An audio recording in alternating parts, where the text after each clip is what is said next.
अमावस्या की काली रात थी। रागिनी का दिल तेजी से धड़क रहा था। रात के 12 बज चुके थे। अभी तक राज का कुछ अता पता नहीं। वो 8 बजे ही फोन पर कहा था कि ऑफिस से निकल रहा है, आधे घंटे में पहुंच जाएगा। हे ईश्वर, कहाँ रह गया मेरा राज? फोन भी नहीं लग रहा, स्विच ऑफ बता रहा। मन आशंकित था कि क्या बात है, क्यों नहीं आया। सोचते हुए रागिनी की वहीं सोफे पर लेट जाती है। उसे नींद आ जाती है।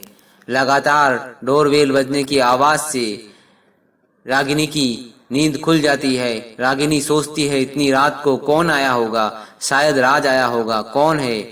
भाभी जी खोलिए दरवाजा, मैं पलाश हूँ, राज का दोस्त। झट से रागिनी ने दरवाजा खोला कि गेट के बाहर एक एम्बुलेंस खड़ी थी। दरवाजे पर राज का लंगोटिया यार खड़ा था। उसके शर्ट पर खून के धब्बे लगे हुए थे। भाभी आप अंदर चलो। फिर रागिनी बोलती, क्यों, क्या हुआ पलाश जी? ये एम्बुलेंस यहाँ कैसे? आप आओ ना अंदर। मैं जबरदस्ती खींचकर पलाश रागिनी को सोफे पर बिठा देता है। भाभी, साला राज हम सबको दगा देकर चला गया। राज हम सबको छोड़कर चला गया। अब वो नहीं रहा। एम्बुलेंस में उसकी मृत शरीर पड़ी है। हाईवे एक्सीडेंट में ऑन द स्पॉट डेथ हो गई। एक ट्रक से टकराने के कारण और आगे के शीशे से गहरी चोट लगने के कारण उसके शरीर में एक महीन कांच का टुकड़ा घुस गया, जिसकी वजह से हॉस्पिटल ले जाने से पहले ही वो हम सबको छोड़कर जा चुका था। राज के नहीं रहने की खबर सुनते ही रागिनी जड़वत हो गई थी। भावहीन सी कोई रेस्पॉन्स नहीं कर रही थी। पलाश बोल रहा, चाचा चाची को नींद से उठा कर दीजिए, चाचा चाची को भी उठा दीजिए। भाभी, राज की अंतिम यात्रा की तैयारी करनी होगी।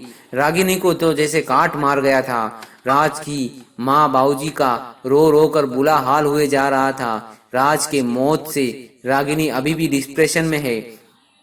राज के मौत ने उसके सोचने समझने की शक्ति को क्षीण कर दिया था। 4 महीने की गर्भवती रागिनी को गहरा आत्मघात सा लगा था। अजीब किस्म की हरकतें करती थी। चाय पीते समय जरा सा टेबल पर या जमीन पर गिर जाता तो अंगुली से पोंछकर चाटने लगती थी। काम वाली पोछा वाला पानी को हाथ के चुल्लू में उठाकर पीने लगती थी। कभी अपने बालों को नोचने लगती थी। ऐसे अवसादग्रस्त बहू को राज के माता पिता ने बहुत संभाला था। रागिनी के मायके से माँ बहन देखने सुनने आते रहते थे। 9 महीने में बहुत कमजोर 2 किलो के शिशु को जन्म दिया रागिनी ने।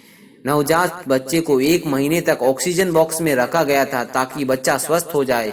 1 महीने के बाद रागिनी अपने बेटे के साथ घर आ गई। पहली बार वह शांत दिख रही थी सबको। राज की माँ बाबूजी भी महसूस कर रहे थे कि प्रसव के उपरांत बदलाव आया है उनकी बहू में। प्रकृति ने फिर अपना काम किया। उनके घर से बेटा राज तो चला गया, लेकिन नन्हा राज पोता के रूप में वापस आ गया है। रागिनी अब सामान्य हो चली थी। 10 साल बीत गए। राज का बेटा राजन स्कूल जाने लगा है। रागिनी अपनी बेटे को देखकर जी रही है। धन्यवाद दोस्तों।